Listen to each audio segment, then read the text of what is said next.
It's 5 lights out and away we go. It's a decent start from YSI on pole position, but the Mercedes of Sun 85 seem to have got a better reaction than him. They now come into turn 1 and 2. YSI is already being put under quite a bit of pressure from Sun 85, as now Sun 85 sweeps around the outside into the hairpin, and they are now neck and neck on the exit.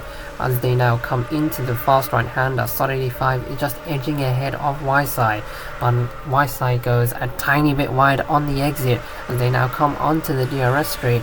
Sun 85 is now fully ahead of YSI, but now as they come into the chicane, YSI actually carries a lot of momentum through the corner, but that has compromised his exit slightly. As you see someone in the background, that's Beastover. Beastover's flipped the car. That's a major mistake from him on this first lap. But as we go back to YSI is now looking to defend from his teammate Geometry. This is not being the ideal first lap for him. Could be at risk of losing 2 positions on this first lap. While coming into the downhill chicane, Geometry actually takes a really nice line through there, but YSI just manages to get a better exit and keep his position against his teammate. Beastover now overtaking his teammate Reggie. It's been a good recovery by him so far after flipping on the first lap, but we actually see Beastover coming into the pit lane now on lap 12. That's a relatively early pit stop, but I think quite a few drivers have come into the pit lane actually. See the Haas of Jerry Pecco and the Williams of Esteban Ocon as well. They've all gone onto the soft tyres. That probably means the 2-stop is the preferred strategy. You see Little Max Light also coming into the pit lane, but yeah, Red Jelly is the only driver out of that group to not make his pit stop. He could be thinking about doing a one-stop strategy. We see Esteban Ocon in P5. It's been a pretty impressive performance by him in his debut race. But we see Bocanaldo in P10. He made his pit stop a lap earlier, so his undercut has not worked for him just yet. But we're going to see what he can do later on in this stint, as he is on the medium tyres, so he will have a pace advantage over the other drivers around him later on in this race. The lead is now coming into the pit lane on lap 13, Sun 85 and Geometry.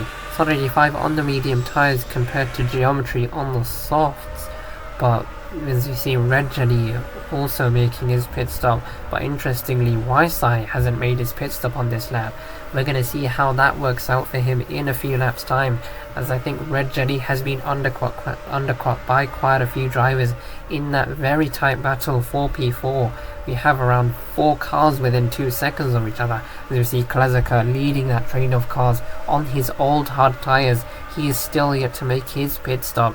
As you come into the chicane, Geometry actually gets a corner car penalty. That has allowed Sun 85 to get B2 position, and that has ruined Geometry's chances of undercutting his teammate YSI. As we see YSI now coming into the pit lane, YSI coming in a lap later compared to everyone else, as he goes onto the soft tyres just like his teammate Geometry. But will Sun 85 be able to come out ahead of YSI? We're going to see in a moment as they go onto the start-finish straight. It's going to be very tight between them, but YSI just comes out ahead of Sun 85. Geometry now making his way onto the back of Sun 85. As Geometry's actually flipped the car. That's the last thing he would have wanted in this race. That might even cost him a podium position, as Geometry now finds himself in P5, battling with Little Max Light in P4, but Geometry also has the Haas behind old Jerry Pecco to worry about. We see Jerry Pecco going a little bit wide in the hairpin there, but now coming up the hill into Sector 3. Geometry is now looking to overtake Little Max Light as he takes a really nice line through the downhill chicane, but Little Max Light gets a superior exit compared to him, and that has allowed him just to keep his position ahead of Geometry for the time being. Little Max Light with the DRS, but he hasn't got the move done just yet. Into the chicane they go.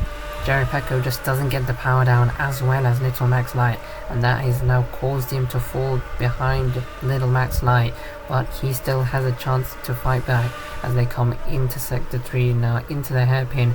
Jerry Pecco goes a tiny bit wide there. He must be suffering from some understeer on those worn soft tyres, but coming up the hill and now into the downhill chicane, Jericho goes a tiny bit wide on the first apex there, and he actually hits the wall on the exit there. That's going to compromise him a bit onto the start-finish straight, and that has put him under threat from the Williams of Poconaldo as they come onto the final lap. Little Max Light has pulled out an entire second compared to Jericho. It's looking like he's secured that P5 position unless he makes a major mistake, but that's looking very unlikely now.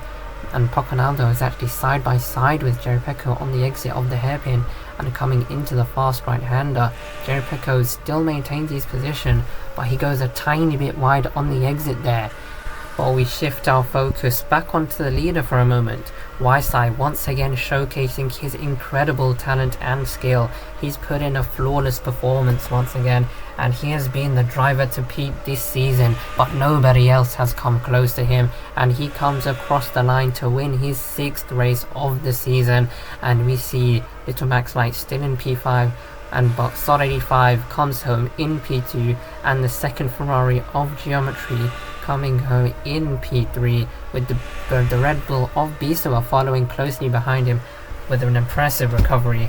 And Little Max Light in P5, and it's a very close finish between Jericho and Poconaldo. Jericho just beats out Poconaldo on across the line.